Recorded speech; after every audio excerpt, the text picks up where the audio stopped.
Iran বুঝে ফেলতেছে যে রাশিয়ার সহযোগিতার দরকার আছে, কারণ রাশিয়া হচ্ছে এখনকার আমেরিকাদের বিরুদ্ধে একটা সুপার পাওয়ার, তাই না? অনেক কান্ট্রি এখন ওদের সাথে যুদ্ধ করতে গেলে রাশিয়ার সাথে বন্ডিং করে। আমরা বিগত 50 বছরে কি করতে পারি না, ব্যর্থতার ইতিহাস রচনা করা যাবে। আমার কথা রাগ করেন না প্লিজ। এখন আমাদের 50টা পারমাণবিক অস্ত্র থাকার কথা ছিল, অ্যাটলিস্ট না থাকুক 5টা তো থাকার কথা ছিল। ওরা যদি আমাকে তাক করে রাখে আমিও তাক করে রাখতাম, বেটা তুই বললে আমি মেরে দেবো। যা। ইরাকের ইউফ্রেটিস নদীর সোনার পাহাড়কে কেন্দ্র করে, ইরাকের ইউফ্রেটিস নদীর, ফোরাত নদীর সোনার পাহাড়কে কেন্দ্র করে। আর বললাম যে হোলি ল্যান্ড তারা চায়, ওই নীলনদ থেকে ফোরাত এই পুরোটাই হোলি ল্যান্ড, নীলনদ থেকে ফোরাত পুরোটাই হোলি ল্যান্ড, ওরা পুরোটাই দখল করতে চাচ্ছে। ওরা শুধু চায় না। 1789 থেকে শুরু করে 1914 পর্যন্ত এই সময়টাতে তারা বিশ্বটা দখল করেছে। কত সময়? 1789 থেকে 1914, এই যে সময়টুকু, এর মধ্যেই পশ্চিমারা বিশ্বটাকে দখল করেছে। পৃথিবীর সমস্ত জুলুম উঠে যাবে ইনশাআল্লাহ। কোন মাজলুমের অধিকার আর খর্বিত হবে না, প্রত্যেক মাজলুম তার অধিকার ফিরে পাবে ইনশাআল্লাহ। একটা বাচ্চার রক্তের প্রতিশোধ আমরা নিব ইনশাআল্লাহ। একটা বোনের ইজ্জতের বদলা আমরা নিব ইনশাআল্লাহ। আমরা বেঁচে না থাকলে আমার সন্তান নিবে ইনশাআল্লাহ, ও বেঁচে না থাকলে তার সন্তান নিবে ইনশাআল্লাহ। আমরা কিছু ভুলি নাই, ভুলে যাবও না ইনশাআল্লাহ। এই দুনিয়া ততদিন পর্যন্ত ফানা হবে না যতদিন এই দৃশ্য বিশ্ববাসী না দেখছে ইনশাআল্লাহ। তোমাদের যা করার আছে করো। এখন বিশ্বের মুসলমানদের রক্তের হোলি খেলায় মেতেছে ওরা। যেখানে মুসলমান সেখানেই নির্যাতন, চায়নায় নির্যাতন, সিরিয়াতে নির্যাতন, তারপর ইয়েমেনে নির্যাতন, ইরাকে করে গেল, হ্যাঁ, তারপরে লেবাননে করে, জর্ডানে করতেছে, আরব কান্ট্রিগুলোর মধ্যে, আফ্রিকার কান্ট্রিগুলো, যে কোনো জায়গাতে তাকান দেখবেন খালি মুসলমানদের উপর নির্যাতন আর নির্যাতন। এর জন্য শুধু ওরা দায়ী নয়, এর জন্য আমরাও দায়ী। কেন নির্যাতন আসবে না, কেন আল্লাহর গজব আসবে না? কারণ নবী সাল্লাল্লাহু আলাইহি ওয়াসাল্লাম বলেই গিয়েছিলেন যে শেষ জামানায় কাফের মুশরিকরা তোমাদেরকে এমন ভাবে আঁকড়ে ধরবে, ঘিরে ধরবে, যেন দস্তরখানায় সবাই খাবার খেতে বসেছে। মানে আমরা সবাই দস্তরখানায় খাবার খেতে বসে যেমন করে বসি একসাথে, ওই ভেবে বলছিলেন ইয়া রাসূলুল্লাহ সাল্লাল্লাহু আলাইহি ওয়াসাল্লাম, আমরা কি ওই সময় সংখ্যায় কম হব? অবাক হয়েছিলেন তারা, কারণ ওই সময় তো ইসলামের বিজয়ের যুগ। আমাদের এইরকম অবস্থা হবে যেখানে আমরা 313 মিলে 1000 বদরে ঠেকাই দেই, 700 মিলে উহুদে 3000 ঠেকাই দেই, মোতাব যুদ্ধে আমরা কত 3000 নিয়ে 2 লাখকে ঠেকাই দেই। ওই মুসলমানদের এই অবস্থা হবে? সাহাবীরা বলছিলেন অবাক হয়ে। তখন নবীজি বলছেন, হ্যাঁ, তোমাদের অবস্থা এরকম হবে। তোমরা সংখ্যায় হবা সমুদ্রের ফেনার মতো। সমুদ্রের, দেখতে পাচ্ছেন এখন খালি নাম খাওয়া আসতে মুসলিম বাড়তেই আছে, সমুদ্রের ফেনার মতো। কিন্তু দুইটা জিনিস তোমাদেরকে পেয়ে বসবে, এই দুইটার কারণে এই পরিণতি তোমাদের হবে। এক নম্বর হচ্ছে তোমাদের মধ্যে দুনিয়ার মহব্বত তোমাদেরকে পেয়ে বসবে, আর একটা আল ওয়াহান তোমাদেরকে ধরে ফেলবে। সাহাবীরা বলছে ওয়াহান কি? নবীজি বলছে তোমরা আল্লাহর পথে জীবন দিতে চাইবে না, এই ভয়, আল্লাহর পথে জীবন দেওয়ার ভয় তোমাদেরকে পেয়ে বসবে। এই দুইটা যখন তোমাদেরকে পেয়ে বসবে, তখন এই কাফের মুশরিক মুনাফিক যারা যারা আছে সবাই মিলে তোমাদেরকে একটা কচু কাটা করে ফেলবে। হয়নি এখন এটা? শুধু এই যুগে না, প্রত্যেক যুগে যুগে যখনই মুসলমানদের উপর এই দুটা এসেছে, তখনই মুসলমানরা আক্রমণের শিকার হয়েছে। কখনো তাতারিদের হাতে, হ্যাঁ, চেঙ্গিস খানের বংশধর মনে আছে, মঙ্গলরা, ওরা এসে মুসলমানদেরকে একদম কেটে ফেলে দিয়েছিল। কতদিন, 40 দিনের মধ্যে বাগদাদে ওরা মনে হয় প্রায় 10 থেকে 15 লক্ষ মানুষকে হত্যা করেছে, ওই তাতারিরা মুসলমানদেরকে, আব্বাসীয়দের সময়। এরকম হিস্ট্রি অনেক আছে। তারপরে যখন এই ফাতেমি সাম্রাজ্য চলছিল, তখন ক্রুসেডাররা এসে মুসলমানদেরকে হত্যা করেছে। তারপরে আবার করেছে জেঙ্গিদের সময়, আইয়ুবীদের সময়, এমনকি মোগল সাম্রাজ্য। এর আগেও যখন দুনিয়া প্রীতি আর ওয়াহান ঢুকে গিয়েছিল, তখন দেখা গেছে যে মুসলমানদের মধ্যেই মারামারি চলতেছে। হ্যাঁ, ওখান থেকে গিয়ে কর্ডোবা ইসলামী খেলাফত হয়েছে। এগুলো হিস্ট্রি পড়বেন, ইতিহাস নিয়ে ইনশাআল্লাহ আরেকদিন কথা হবে। আমার নিয়ত আছে আপনাদেরকে হিস্ট্রি শোনানোর, একদম আদম আলাইহিস সালাম থেকে শুরু করে এই পর্যন্ত যা যা হয়েছে ইসলামের ইতিহাসে, একটা একটা করে ধারাবাহিক পর্ব আকারে আসবে ইনশাআল্লাহ। এতে করে খুব অল্প সময়, হয়তো 10 মিনিটের মাদ্রাসা এমন হতে পারে, বা 10 থেকে 15 মিনিটের মাদ্রাসা, এর মধ্যেই একটা একটা করে পর্বে একটা একটা করে হিস্ট্রি আসবে ইনশাআল্লাহ। যদি খুব টাফ এই কাজটা করা, এবং এটার জন্য অনেক ইনভেস্টমেন্টের দরকার, আল্লাহ পাক যেন সহজ করে দেন। তো মূল কথাটা আমি বলছি যে যখন আমরা এভাবে দুনিয়া প্রেমে ঢুকে গিয়েছি এবং আল্লাহর পথ থেকে সরে আসছি, মার খেতে হয়েছে। এখন আমাকে বলেন তো দেখি, আমরা কি আমাদের অবস্থার উন্নতি চাই না? এতক্ষণ যা বুঝালাম, এতে কি বুঝতে পারলেন যে দিন এখন শুধু একটা নিভু বাতির মতো জ্বলছে? গুটি কয়েক মানুষের মধ্যে হক সীমাবদ্ধ হয়ে যাচ্ছে। প্রবলেমগুলো কি আপনারা ফাইন্ড আউট করতে পারেন? প্রবলেমগুলো দেখেন। সারা বিশ্বে ইসলামিক কোনো খেলাফত আছে? ইসলামের কোনো ঐক্য আছে? একজন আমিরুল মুমিনিন আছে? একটা জামাআ আছে? একটা ইমারা আছে? আমাদের কি অর্থনৈতিক শক্তি আছে? ভিত্তিটা নাই। পুরো বিশ্বের রাজনৈতিক ক্ষমতাকে আমরা নিয়ন্ত্রণ করি না। পুরো বিশ্বের মিডিয়াগুলো কি আমাদের? এমনকি যেগুলোতে রেকর্ড করছেন, যে ফোন আপনার হাতে, সেটাও তাদের। এটাও কাদের? তাদের। পুরো বিশ্বের যে ফিলোসফিক্যাল থটসগুলো আছে, দর্শন, এই দর্শনগুলো আমাদের চলছে না ওদের চলছে? সব পশ্চিমা দর্শন চলছে না? এই যে নাস্তিকতা কাদের দর্শন? আমাদের। এই যে সেকুলার কনসেপ্ট কাদের দর্শন? আমাদের দর্শন। এই যে সো কল্ড ডেমোক্রেসি কাদের দর্শন? আমাদের। এই যে ন্যাশনালিজমে আমরা ভুগছি, সবাই জাতি জাতি চিন্তা করি, মানে ওই ইয়েমেনে একটা মুসলমান মরলে আমার লাগে না, কেন লাগে না? ও তো ইয়েমেনি, আমি তো বাংলাদেশি। মারলে আমার খুব একটা লাগতেছে না, কেন? ও তিনি, আমি তো বাংলাদেশি। এই যে গোত্র বিভাজনটা আমরা করেছি ন্যাশনালিজমের মাধ্যমে, এতে করে ইউনিটিটা নষ্ট হয়ে গেছে। গোত্রে গোত্রে মানুষ থাকতে পারে, কিন্তু সবার মধ্যে একটা হৃদ্যতার বন্ড থাকতে হবে। এইটা ইসলাম দিয়েছিল। আনসার, মুহাজির, দুইটা আলাদা শব্দ না, দুইটা আলাদা বৈশিষ্ট্য, কিন্তু তারা কি আলাদা ছিলেন? একদম নিজের মায়ের পেটের ভাইয়ের চেয়ে বেশি, তাই না? এটা ইসলাম। আর আমরা যদি বলি আনসার এক গ্রুপ, মুহাজির আরেক গ্রুপ, আনসারকে মারলে আমার কি, আমি তো মুহাজির, মুহাজিরকে মারলে আমার কি, আমি তো আনসার। এই কনসেপ্টটা হচ্ছে একটা ন্যাশনালিজম কনসেপ্ট। এই চলছে। ও দিয়ে দিল ফরাসি বিপ্লবের পর থেকে, 1789 সালের পর থেকে এগুলো আসছে ওয়ার্ল্ডে। 1789 থেকে শুরু করে 1914 পর্যন্ত এই সময়টাতে তারা বিশ্বটা দখল করেছে। কত সময়? 1789 থেকে 1914, এই যে সময়টুকু, এর মধ্যেই পশ্চিমারা বিশ্বটাকে দখল করেছে আবার নতুন করে। কোন কোন জায়গা দখল করেছে? প্রথমে পলিটিক্স, প্রথম জায়গাটা কি? পলিটিক্স। তারপরে সামরিক শক্তি, ওদের মানে এক্সট্রাঅর্ডিনারি সামরিক শক্তি তারা বিশ্বকে দেখিয়েছে। আপনি যত কথা বলেন, একদম পারমাণবিক বোম রেখে দিব তাক করে, আর বেটা তুই কথা বলতে পারবি না, এরকম একটা অবস্থা। বিশ্বাস করেন ব্যাপারটা এরকম? পুরো জাতি নিয়ে আপনি একটা ঐক্যবদ্ধ শক্তি করতে চান, একটা মিসাইল, পারমাণবিক মিসাইল এরকম রেখে দিবে, এই বাড়াবাড়ি করো না বেশি, একদম দিব লঞ্চ করে, বাস আপনি চুপ, একদম চুপ। কারণ ওইটা প্রতিহত করার তো আমার কাছে ওই নাই, ক্ষেপণাস্ত্র প্রতিরক্ষা সিস্টেম তো নাই। এখন আমি যদি বলি, আমার কথা কি মন খারাপ করবেন? আমি যদি বলি যে বিগত 50 বছরে আমাদের স্বাধীন হচ্ছে কবে বলেন? 71, এখন কত? 23, কত বছর বলেন? আমরা কি একটাও ক্ষেপণাস্ত্র তৈরি করতে পারলাম না? এই বিশ্বে এই ধরনের প্রযুক্তি ছাড়া কেউ টিকে থাকতে পারে? এটা কি ঢাল তলোয়ারের যুগ, যে ওরা এগুলো বানাবে আর আমরা ঢাল তলোয়ার নিয়ে বসে থাকবো? কি করলাম আমরা বলেন? আপনারা তো রাগ করেন কথা বললে, রাগ না করে একটু ভালো করে মন দিয়ে শুনেন না, মন দিয়ে চিন্তা করেন না। কি করলাম আমরা এতদিনে? আমাদের 50টা ক্ষেপণাস্ত্র থাকার কথা ছিল, আমাদের 50টা পারমাণবিক অস্ত্র থাকার কথা ছিল। কিসের ভিত্তিতে আমরা লড়াই করব? কিসের ভিত্তিতে আমরা লড়াই করব? মিয়ানমার যদি আমাদেরকে কালকে চাপ দেওয়া শুরু করে, আমরা কিসের ভিত্তিতে লড়াই করব? কি নিয়ে লড়াই করব? এমনকি পুরো মুসলিম বিশ্বের বড় বড় পরাশক্তিগুলোর সাথে আমাদের সম্পর্ক কতটুকু ভালো। ইরান বুঝে ফেলতেছে যে রাশিয়ার সহযোগিতার দরকার আছে, কারণ রাশিয়া হচ্ছে এখনকার আমেরিকাদের বিরুদ্ধে একটা সুপার পাওয়ার, তাই না? অনেক কান্ট্রি এখন ওদের সাথে যুদ্ধ করতে গেলে রাশিয়ার সাথে বন্ডিং করে। এটা ওয়ার্ল্ড অ্যাফেয়ার্স। আমরা বিগত 50 বছরে কি করতে পারি না, ব্যর্থতার ইতিহাস রচনা করা যাবে। কি বলতেছেন আপনি? কি বলতে চান? এটা রচনা করা যাবে একটা ইতিহাস।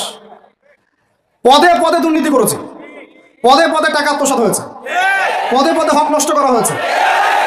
এগুলো সব আমাদের সম্পদ ছিল, জনগণের ছিল। আমি কোনো পলিটিক্যাল পার্টি করি না, কখনো করিও নাই, আবার করারও কোনো শখ নাই। কিন্তু একজন আম জনগণ হিসেবে, সাধারণ জনগণ হিসেবে এই কথাগুলো বলছি। প্রত্যেক পদে পদে দুর্নীতি, টাকা আত্মসাৎ, সিস্টেম লস। কেন? একটা ছেলে যোগ্যতা আছে, চাকরি পাবে না কেন?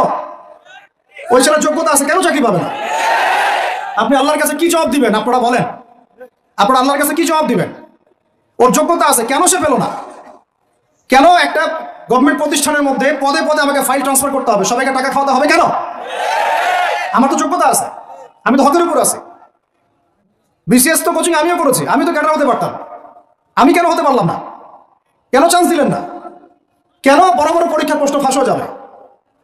কেন একজন ডক্টর যাকে আমরা আমাদের ট্যাক্সের টাকা দিয়ে আমাদের ভাইরা বেতন দিচ্ছে, ও কেন দেরি করে হসপিটালে আসবে?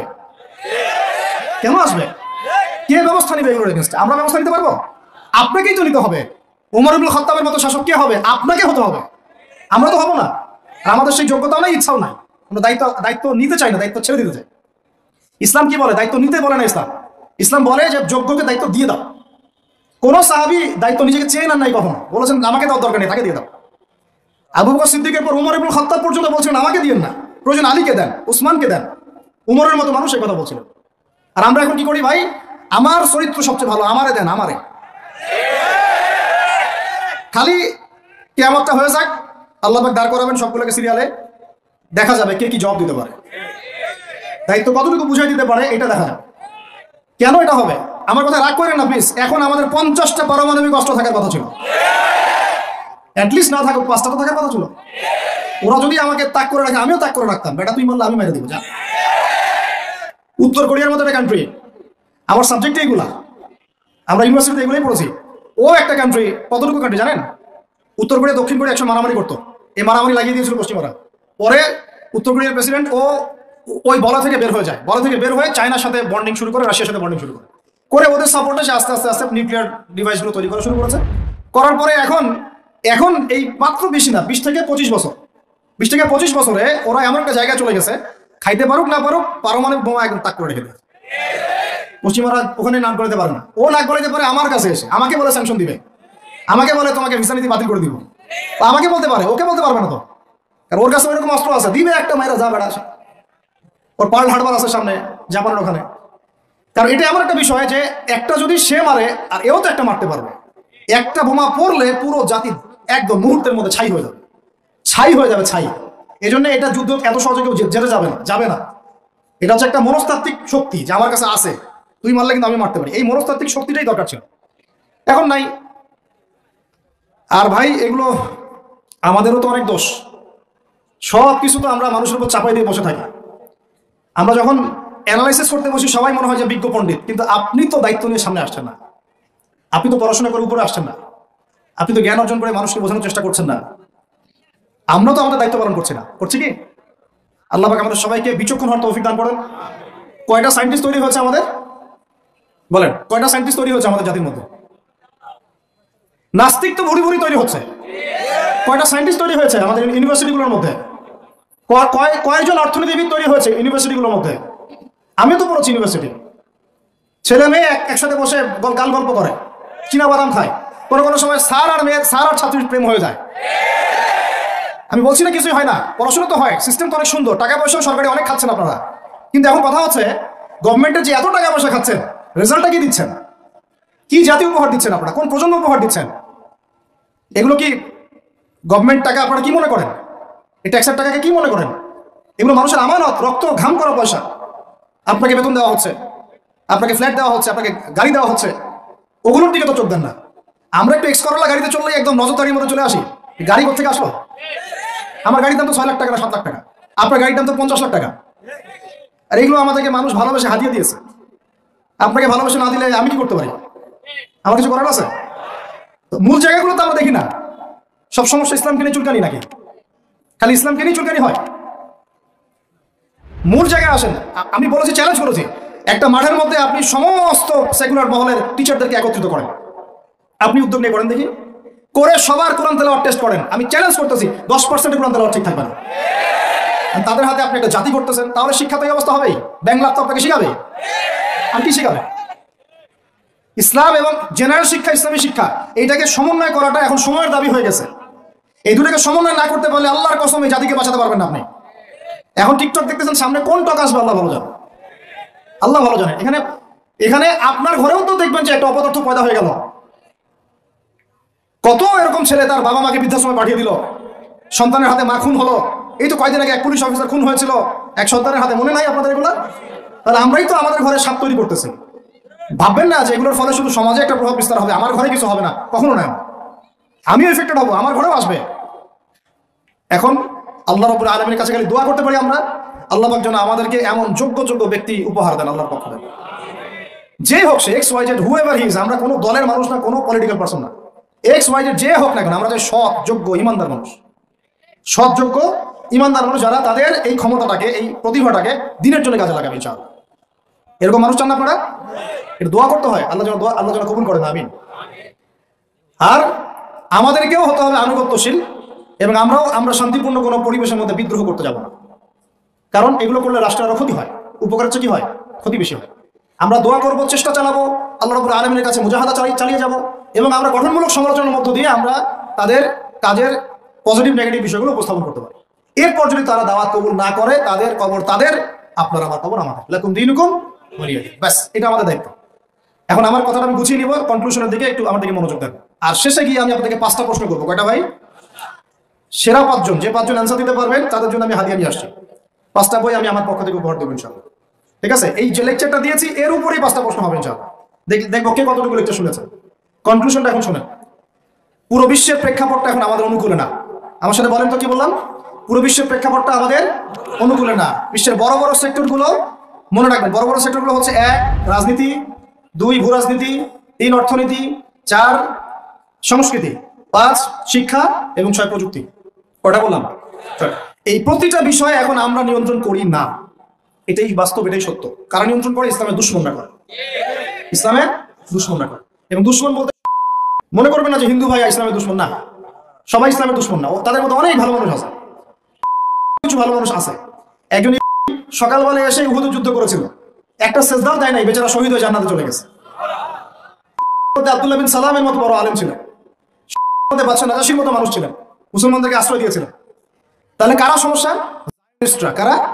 তো হেনরি ফোর্ডের লেখা, উনি আগে জায়নিস্ট ছিলেন, পরে বের হয়ে আসতেন, তওবা করে ফিরে আসছে আর কি।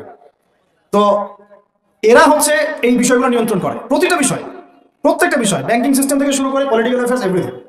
আমাদের হাতে কিছু নাই, কিন্তু আমরা বললাম যে ফিউচার ইসলাম আসবেন এবং এটা কায়েম করবেন, এই তো কনক্লুশন। তাহলে মাঝখানে যে সময়টা বাকি আছে, এই সময়টাতে কাদের হাতে বা কোন বৈশিষ্ট্য ধারণ করতে পারলে আমাদের হাতে এই বিজয়টা হবে, এই তো প্রশ্ন না? এই না বিষয়টা? মাঝখানে একটা সময় তাহলে বাকি, সামনেও দেখলাম কি হতে যাচ্ছে। আমার কাছে শুনেন, এগুলো নিয়ে আমরা স্টাডি করতেছি না দীর্ঘদিন থেকে। মালহামা না হওয়া পর্যন্ত না, কি হওয়া পর্যন্ত? মালহামা মানে গ্রেট ওয়ার, বিশাল যুদ্ধ, একদম ম্যাসাকার যুদ্ধ, মানে 99% কম্পিউটার মারা যাবে, যোদ্ধা না, 100 জনের মধ্যে 99 জন মারা যাবে। যে বাঁচবে সে মনে করবে আমি সেই ব্যক্তি যে বাঁচবো, সবাই আশা নিয়ে যাবে ওখানে। কি নিয়ে হবে যুদ্ধ? ইরাকের ইউফ্রেটিস নদীর সোনার পাহাড়কে কেন্দ্র করে, ইরাকের ইউফ্রেটিস নদীর, ফোরাত নদীর সোনার পাহাড়কে কেন্দ্র করে। আর বললাম যে হোলি ল্যান্ড তারা চায়, ওই নীলনদ থেকে ফোরাত, এই পুরোটাই হোলি ল্যান্ড, নীলনদ থেকে ফোরাত পুরোটাই হোলি ল্যান্ড, ওরা পুরোটাই দখল করতে চাচ্ছে। ওরা শুধু গাজা চায় না, লাস্ট 100 বছর থেকে ওরা এই মিশনে হাঁটতে হাঁটতে হাঁটতে মোটামুটি এখন 70-80 ভাগ জায়গা কিন্তু দখল করে ফেলেছে, ফেলে নাই? ওইটা আরেকটা ইস্যু, ইনশাআল্লাহ কথা হবে। এখন মূল কথায় আসেন, তাহলে আমরা ফিউচারটাও জানি, বর্তমানটাও বুঝতে পারছি। এখন এই পিছনে ছুটবেন না, আসবেন, যখন আসবেন আমরা চিনতে পারবো ইনশাআল্লাহ। তবে আমার মনে হয় যদি ওই সময় এইসব মিডিয়াগুলো থাকে আর এরকম কিছু মুনাফিক আহলুন নেফাক থাকে, তারা কেউ সন্ত্রাসী বলে দিবে, আমার তাই মনে হয়। আল্লাহ মাফ করুন। এখন মাঝখানে একটা প্রজন্ম দরকার। আমরা যদি আল্লাহর কবুলিয়ত পাই, হয়তো আমরা যদি এই সময়টা পেয়ে যাই, যদি আমরা না পাই আমাদের ফিউচার জেনারেশন, যদি তারা না পায় তাদের ফিউচার জেনারেশন, এইভাবে হয়তো চলতে থাকবে। কখন সেই প্রজন্ম আসবে আর কোন বৈশিষ্ট্য তাদের থাকবে, এর আগে আমি জাস্ট আপনাদেরকে 2টা আয়াত শোনাচ্ছি। 1, আল্লাহ পাক বলছেন ইন তানসুরুল্লাহ ইয়ানসুরকুম, সূরা মুহাম্মাদে আছে, তোমরা যদি আল্লাহকে সাহায্য করো আল্লাহ তোমাদেরকে সাহায্য করবে। আমার সাথে বলেন, তোমরা যদি আল্লাহকে সাহায্য করো আল্লাহ তোমাদেরকে সাহায্য করবে। মানে আল্লাহর কি সাহায্যের দরকার আছে? তোমরা আল্লাহকে সাহায্য করো বলতে তোমরা যদি আল্লাহর দ্বীনকে সাহায্য করো, তোমরা যদি আল্লাহর দ্বীনকে সাহায্য করো আল্লাহ তোমাদেরকে সাহায্য করবেন। ওয়া ইউসাব্বিত আকদামাকুম, তোমাদের পা আল্লাহ পাক শক্ত করে দিবেন ইনশাআল্লাহ। একটা। 2 নাম্বার, ইন্নাল্লাহা লা ইউগাইয়িরু মা বিকওমিন হাত্তা ইউগাইয়িরু মা বিআনফুসিহিম, আল্লাহ পাক কোনো কওমের কোনো জাতির অবস্থা ততক্ষণ পর্যন্ত পরিবর্তন করেন না, সংশোধন করেন না, যতক্ষণ তারা নিজেরাই নিজেদের অবস্থা পরিবর্তনের চেষ্টা না করে। আয়াত তো পরিষ্কার। এখন তৈরন আবাবিল আসবে না, এসে করবে না, পাথর নিক্ষেপ করবে না, এটা সেই যুগ না। এটা আবরাহার যুগ না যে হস্তি বাহিনীকে ধ্বংস করার জন্য তৈরন আবাবিল আসবে, এটা সেই যুগ নয়। এখন আবাবিল আপনাকেই হতে হবে, আমাকেই হতে হবে। কথা কি বুঝতে পারছেন? এটা নিজেদের তাকদীর, নিজেদের ভাগ্য, নিজেদের মানে ভবিষ্যৎ আল্লাহর উপর তাওয়াক্কুল করে তার হুকুম মেনে আমাদেরকে করতে হবে ইনশাআল্লাহ। তাহলে কোন কোন বৈশিষ্ট্য লাগবে একটু খালি বলে শেষ করে দিই। 1, এমন প্রজন্ম চাই যেই প্রজন্ম 5 ওয়াক্ত নামাজ পড়ে। রাজি আছে কিনা ইনশাআল্লাহ? জোরে বলেন ইনশাআল্লাহ। আল্লাহ সাক্ষী থাকুন, আমিন। এমন প্রজন্ম চাই যেই প্রজন্মের প্রত্যেকটা মুসলিম পরিবারের 100% নামাজি মাশা। এটা না হওয়া পর্যন্ত বড় বড় বয়ান করেও কোনো লাভ নেই। 1, ঠিক আছে ভাই? রাজি আছি তো ইনশাআল্লাহ? আজকের পর থেকে নামাজ ছাড়বো? আল্লাহ পাক আমাদেরকে নামাজ শক্ত করে ধরার তৌফিক দান করুন। আর নামাজটা ভালো করে শিখে নেবেন, ধীর স্থির ভাবে পড়বেন, তাড়াহুড়া করবেন না, ঠিক আছে? 3G 4G না, শান্তভাবে পড়বেন।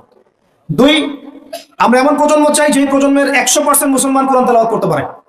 রাজি আছি কিনা ইনশাআল্লাহ? আগামী বছর ওয়াজ করতে আসার আগেই আপনাদের সবার কোরআন তেলাওয়াত সহি চাই ইনশাআল্লাহ। রাজি আছেন ইনশাআল্লাহ? আল্লাহকে কথা দেন, রাজি আছেন? অবশ্যই অবশ্যই কোরআন তেলাওয়াত শিখতেই হবে, যেমনি পারেন, যেভাবে পারেন, যত টাকা লাগুক, যার কাছে যেতে হয় হোক, যত দূরে সফর করতে হয় হোক। আপনার দায়িত্ব এটা, আমার দায়িত্ব না, হুজুরের দায়িত্ব না, এটা আপনার দায়িত্ব। আপনি কিভাবে শিখবেন আপনার ফিকির। 3 নাম্বার, আমরা এমন প্রজন্ম চাই যে প্রজন্ম ভিতরে বাহিরে সুন্নতের অনুসারী। রাজি আছি ইনশাআল্লাহ? সবার চেহারা দাঁড়িয়ে থাকবে ইনশাআল্লাহ? সবার সুন্নতি লেবাস থাকবে ইনশাআল্লাহ? সুন্নতের আমল থাকবে ইনশাআল্লাহ। সুন্নতের জিন্দেগি বই পাওয়া যায়, কিনবেন, প্রত্যেকটা কাজের সুন্নত দেখে নেবেন। ঠিক আছে ভাই, প্রত্যেকটা কাজের সুন্নত আমল করার চেষ্টা করবো। আল্লাহ পাক তৌফিক দান করুন, আমিন। শেষ করে দিচ্ছি, মনোযোগ ধরে রাখেন, আর 5 মিনিট। 4 নাম্বার, এমন প্রজন্ম চাই যেই প্রজন্ম পশ্চিমকালেও হারাম খাবে না। রাজি আছি ইনশাআল্লাহ? হারাম খাবো, সুদ খাবো, ঘুষ খাবো, দুর্নীতি করবো, মানুষের সম্পদ আত্মসাৎ করবো, অন্যায়ভাবে আমরা মানুষকে ঠকাবো। আল্লাহ পাক আমাদেরকে বোঝার তৌফিক দান করুন, আমিন। 5, এমন পরিবার চাই যেই পরিবার হবে পুরোপুরি ইসলামিক পরিবার। রাজি আছেন ইনশাআল্লাহ? আল্লাহ কবুল করুন, আমিন। এই জায়গাতে গিয়ে আপনাদেরকে একটা নসিহত করি, যুবকদেরকে, বেশিরভাগই তো অবিবাহিত নাকি? কি দুঃখ, কি কষ্ট। একটা কাজ করবেন, আগে একটা ছোটখাটো হালাল রিজিকের ব্যবস্থা করবেন, তারপরে বিয়ে শাদী। হালাল রিজিকের ব্যবস্থা না কইরা বিয়ে শাদী করতে যায় না, নিজের মান সম্মান গায়রত বলে কিছু থাকবে না। ঠিক আছে ভাই? আরো যে বলছি, ভুলেও বেদিন কোনো মেয়েকে বিয়ে করতে যায় না। দিনদার মেয়ে খুঁজবেন, আর দিনদার মেয়ে তো বাইরে সার্টিফিকেট লেবাস থেকে বোঝা যাবে না আসলে। এটা আপনাকে খোঁজ খবর নিতে হবে, দেখতে হবে তার পরিবার কেমন, ব্যাকগ্রাউন্ড কেমন, মা কেমন, ইত্যাদি ইত্যাদি, তার কোয়ালিফিকেশন কেমন, এবং পাত্রী দেখেও নেবেন। পাশাপাশি আল্লাহর কাছে দোয়া করতে হবে বেশি করে। কি করতে হবে? স্ত্রী খাদিজার মতো হতে পারে, আবার নূহ আলাইহিস সালামের স্ত্রীর মতো হতে পারে। বুঝেন পার্থক্য? বুঝেন? খাদিজা রাদিয়াল্লাহু আনহা মানে কি? এমন একজন মহিয়সী নারী যে একজন মহাপুরুষের পিছনে সাপোর্ট দিচ্ছেন। সুবহানাল্লাহ, কি সাপোর্টটা দিয়েছেন দেন নাই নবী সাল্লাল্লাহু আলাইহি ওয়াসাল্লামকে পুরো নবুয়তের জীবনে। এটাও হতে পারে তাকদীরে। আবার নূহ আলাইহিস সালামের স্ত্রী, মনে আছে? লূত আলাইহিস সালামের স্ত্রী, তারা দুজন নবী, তারা দুজন জান্নাতি, তাদের স্ত্রীরা হবে জাহান্নামী। বলেন নাউযুবিল্লাহ। ওই জন্য তাকদীর কার হাতে?